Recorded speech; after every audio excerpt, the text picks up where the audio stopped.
கடவுளுடைய அரசு இயேசு வழியாக நிலைநிறுத்தப்பட்டது.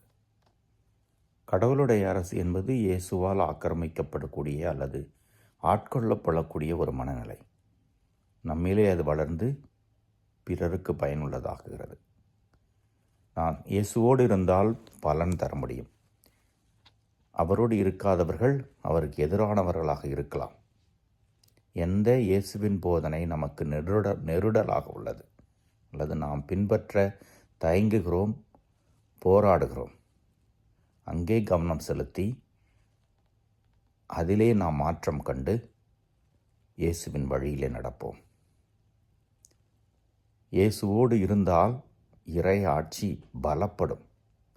அது நம் வழியாக இந்த தவக்காலத்திலே நடக்கட்டும். கடவுளுடைய அருளால் எல்லாம் சாதிக்க முடியும் என்பதை மறக்க வேண்டாம். கடவுளுடைய அருள் நமக்கு துணை இருக்கிற பொழுது, திரு அருட்சாதன துணையை பற்றி கொள்கிற பொழுது, இயேசுவின் போதனை நம்மிலே மலர்ந்து வாழப்பட்டு பிறருக்கு பயனுள்ளதாக அமையும். கடவுளுக்கும் புகழ் சேர்க்கும். இறைவன் என்று வாழ்த்து பெறுவாராக.